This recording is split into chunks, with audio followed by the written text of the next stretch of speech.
let's take the two arguments. We're going to take the wizardry and then the it's all going to be okay. These are our two sides. So for the two sides, the game's dead. The game's got hope. Schrodinger's game. And maybe somewhere in the middle is where reality is going to be. So if we are going to do the fuck it all, it's all going to die. It's all terrible. Then we could say the talents, just, you know what? It's the BFA design, it's the Shadowlands design. Both of those were really screwed. They just can't be trusted to do the talents right. The talents are way too big, way too bloated, way too complex. It's going to be so hard. No way they can possibly get those done in time. And then for professions, we could just say, who the fuck's going to test professions properly on alpha or beta when you don't even have a real economy, right? Yeah. How many people even care about professions? I mean, yeah, sure, it's fantastic for the fundamental quality of the game, but for a lot of people, they don't care about that sort of thing. Dragon riding. How are they going to get that to work in a janky old engine in this quantity of time? Yeah. Then we're going to say everything was really late in Shadowlands. Why would it suddenly be super quick? That makes no sense. We could then say, oh, they had to spend loads of time making 9.1.5 and then making 9.2.5 to try to make people happy. So that's obviously time away from Dragonflight, right? There's all these reasons we can very easily concoct. All of those, it's Blizzard, they're a single dollar company, a multi-dollar company. They have 30 quid and 5 devs left. They have multiple dollars now? They have multiple dollars. Who's giving them those dollars? I know. Disgusting. Yeah, Quinn, 69, I think. You give them $69? That's a lot. Yeah. That's a lot. A pop. So, that's like some of the, this is all doomed side of the argument. If you were to kind of look at the other side of things, well, what could you say? Okay, number one, you could say, why was the story of Shadowlands so shit? I know that's a bit weird to start off my positives with. Sorry. But you could say, why was it so shit? Why did Bay not learn the true heritage of people? Why was Kalia really underused? All of the trillion whys, even things like, did you have a different plan for the Primus? Why is Crexus in that art? Crexus. Why? Well, I think you could quite obviously just think maybe they kind of knew things were going to be a problem, and at some point they decided to pull the plug. Just instead of doing a Warlords of Draenor, where because Warlords of Draenor, I guess if you compare the lore of WoD to the lore of Shadowlands, if you just pull the middle out of WoD, it's going to feel ridiculous. Yeah. But you can kind of jump to that conclusion. There'll be lore head scratches and stuff like that, but it's not as like crazy and cataclysmic. Whereas you pull the middle out of Shadowlands, and it's so complex, and the lore is also meta and crazy with all these humongous complications, that it's just a big old mess, right? I mean, like those rumors apparently that like at one point the Primus, I remember people saying like, oh, the Primus was supposed to be the primary villain of the expansion, not the jailer. Look at the leaked concept art that somebody showed to Pyromancer, that Pyromancer put in his video, and it was a whole big drama thing. Remember, right? So one of the ways that you could say that this is very feasible is that, yeah, the middle was cut out of Warlords of Draenor.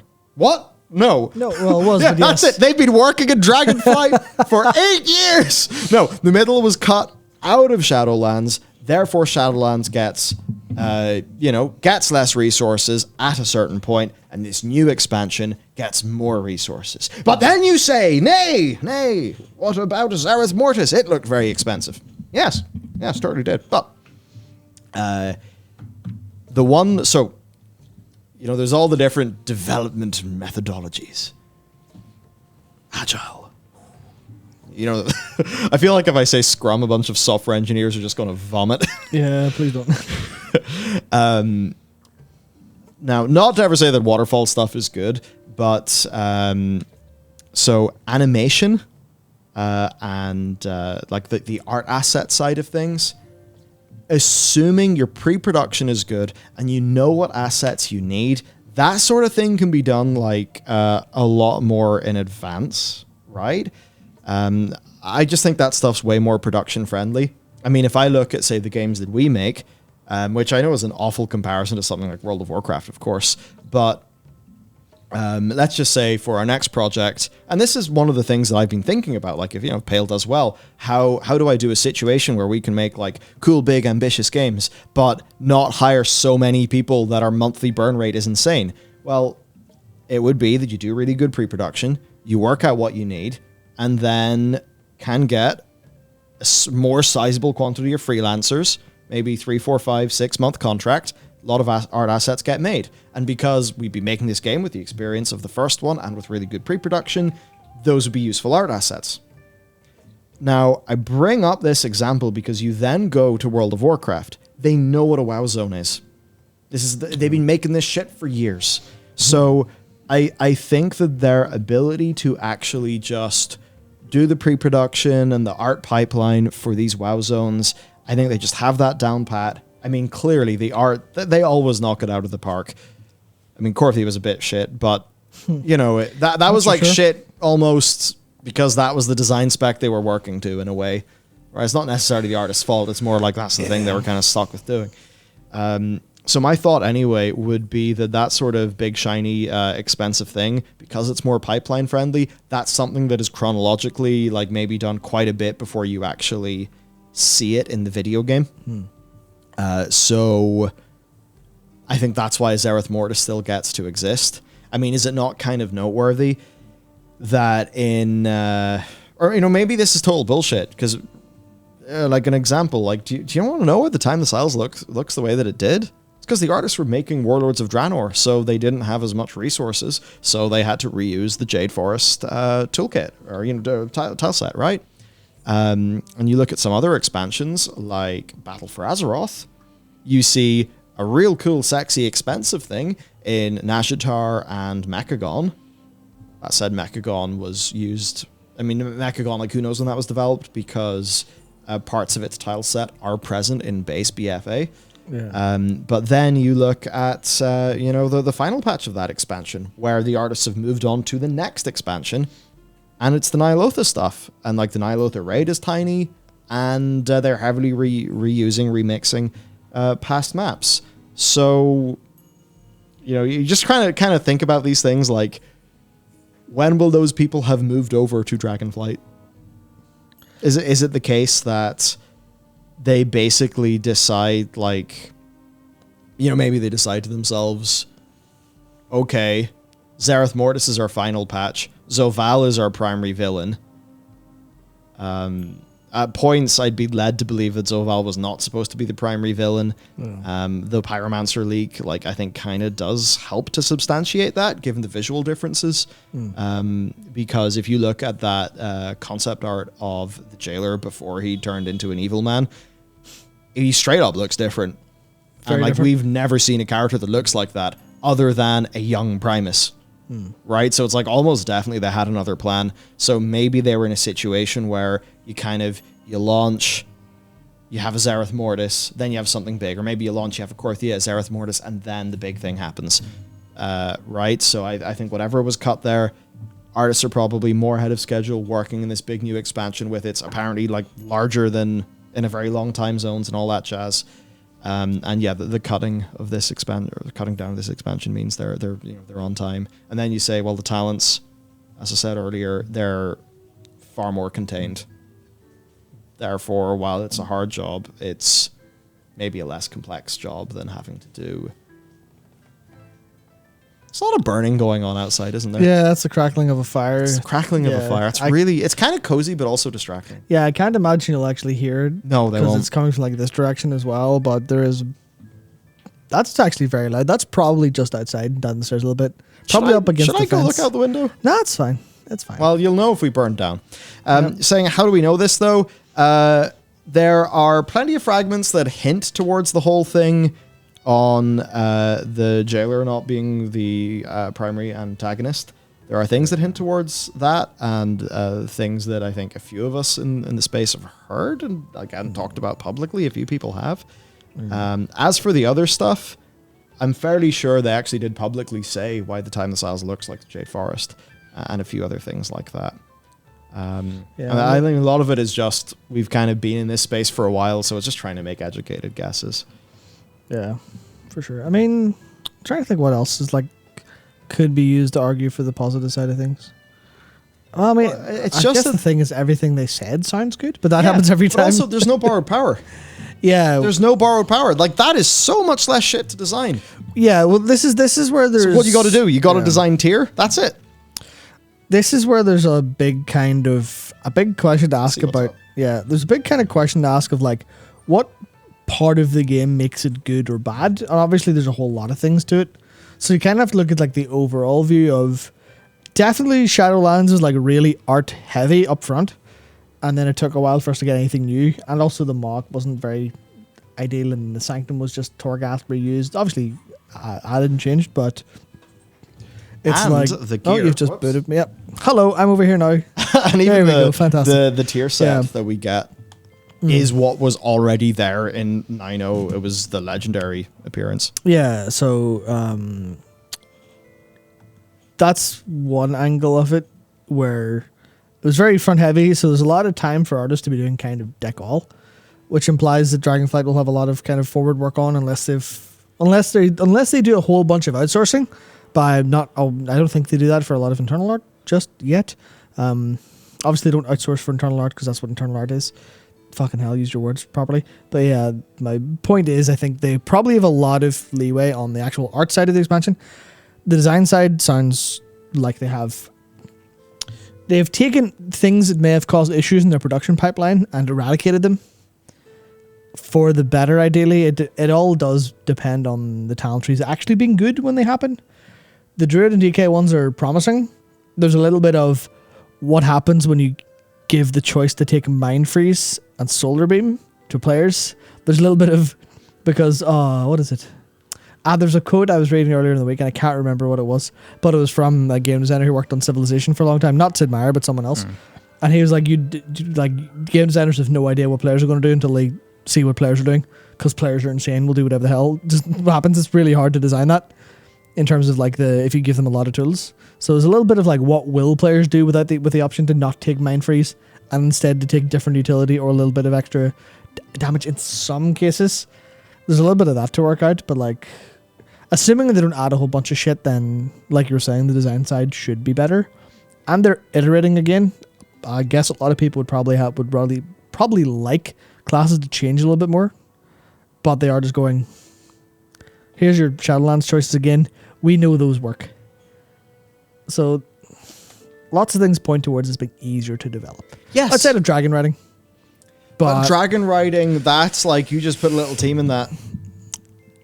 Yeah. At least for the core mechanical component, it obviously is going to have quite a lot of artwork because the customization is actually really fucking cool. Yeah. Like making a new class, that's something they've done before. Yeah. And because the new class and the new race are kind of one and the same, that really does manage some things in terms of animation requirements and stuff. And animation, people constantly, I think, underappreciate how much time animation takes. It is kind of scary. Just mocap dude's easy. People also don't understand mocap. Well, how are they supposed to understand mocap? They're just people. They just see the people in the suits moving their arms. Like, that must be it. So here's if mocap often, I'd say maybe normally, looks totally shit. Yeah. Even if it's a bit polished up. Good mocap is like, that's used as a basis, but then animators go in and they do their craft on top of that. Yes.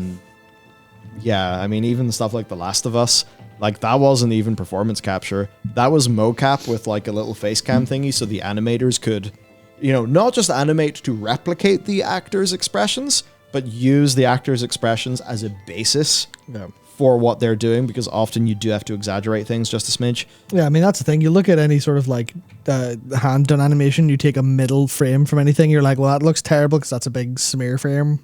Oh, man, and everyone's like, yeah, because that's what makes the animation look good. And do you remember, well, let's mocap. The fucking morons who saw the smear frames, or like it was the squash and stretch in the Demon Hunter animations, like, oh my god, Blizzard's so cheap and lazy. It's like, okay, sweet. You literally don't understand animation.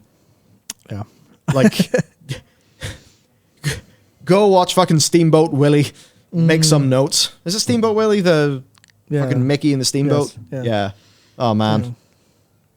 Let's see. The OG. But yeah, no, I think that's... What the hell are we talking about? We've gone somewhere. I don't know where. The developability of... And I think, you know what, when we say developability, that's like a shitty word that probably doesn't even exist. I think it fundamentally comes down to a very simple concept. Everyone knows there's unknowns and things, but there are known unknowns and unknown unknowns, right? Yeah. And a known unknown is the sort of thing you don't know it, but you can plan around not knowing it. Because like not knowing something is just like a normal part of the process. We don't know. There's a big hole here where we don't know what we're doing.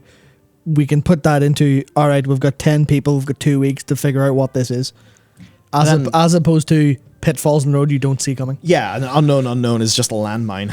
And they'll truly like kind of take you out. So when you are dealing with an unknown, that's going to more spontaneously appear out of like a super complex system where it's like really hard to predict. And the more that you have layers and layers and layers of borrowed power and stuff, then that's just way more likely to happen. Dram, please stop with known unknowns. These don't exist. That's why they're unknown. No, like actually in development. That sounds like a joke. Like, I hope it's a joke, yeah. I hope it's a joke, but no, in development, that's a pretty commonly talked about thing. Yeah. And it's totally like that in projects. Yeah. There's things you don't know, but you can plan for not knowing. And you don't really know, but then there's the surprises. Yeah. I mean, here's an example of a known unknown. Here's an example of a known unknown. You know you're going to make dinner, but you don't know what you're going to make. So you have to spend time figuring out what to make. Oh, that's the worst. So you don't know what you have in the fridge. So you look and see what you have in the fridge. That would be a known unknown if you're walking home to plan dinner. You're like, well, I don't know what's in the fridge, and I know I don't know, so I know I can't figure out what to make until I see what's in the fridge. Or you could just buy new stuff on the way home. You could do that too.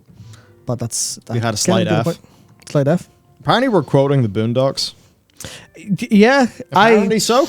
Never seen it. Oh, the Boondocks is... Oh, it is. It is definitely one of the better television shows. It is fantastic. Good. I love it to pieces. It is... Certainly, some people couldn't enjoy it very well, but yeah, it's great. We don't seem to be having Fs. Yeah. Maybe it was a personal F. Maybe we mean DF'd. A friend of Onklers. Oh, the Onslers? Onslers. I don't know any of them. Onslers are... How do I put the Onslers? If I remember correctly, they are exceedingly white people. Exceedingly. In like this is a parody of what America looks like. Yeah. Right. God, I love it. Yep. Oh, God. The missile knows where it is because it knows where it isn't. That's fucking great. The amount of times I've listened to that and just had a very mild mental breakdown trying to follow along. The missile knows where it is because it knows. Apparently, it was a YouTube F, not an us F. Okay, good. Interesting. Yeah. Interesting. So, Absolutely. Overall, then, what are we going to say about this? Look, I can't believe I have to use this word again. We don't know if this expansion is going to come out with an acceptable level of quality in the provided time frame. Yeah. However, there are valid reasons to be concerned. There are also valid reasons to not be concerned. Basically, make of that what you will, because we straight up don't fucking know because the alpha hasn't happened yet. It's probably going to happen within the next, 2 to 4 weeks, something like that. I think. Well, it's definitely going to happen exactly when Mr. GM leaves on his holidays. Because because he told them specifically not to do that, so it will. So it'll be the end of the month. Yourself, man. Yep. Which I feel so bad for him. Like there's even a time whenever because I went to Paris for to Disneyland. Yeah. Which nice, far cleaner than Paris. You guys need to clean your streets. That said, I don't know, some of the sniffs you get walking down Belfast. Rough. To be fair, a lot of that is because time for a very, very small history lesson. This city used to have a river in the middle of it. The city now has a city where the river used to be. So, you know what happens whenever there's loads of land and loads of water goes into the land and it's just a big fucking bog, just a big marsh? That's what our city is built on top of. It smells like it sometimes. They've done a fantastic job, the council and all of the civil engineers have done a great job. Except there's 2 specific places where it all just goes horribly wrong. And one of them is just beside the shop up in that direction. Oh, God. That is vile. Horrible. And then worst. there's one on one of my potential routes home that way, about 10 minutes down there. There's just waterworks. Near Nando's? Yeah. Yeah, that's been a bad smelling spot for a good 10 years at least. Because NI Waterworks keep going there to fix it and fix it and fix it. Fog. Basically, fucking, I don't know how you build things or cities because it seems like a nightmare. Yeah, maybe building a city Yeah. in a swamp, and a city that's also literally sinking, Yeah. is maybe not a great idea. That's actually a hilarious thing. You know the Titanic Museum? So they built a big like museum and tourism spot for the Titanic, but the Titanic Museum is literally sinking right Yeah. now.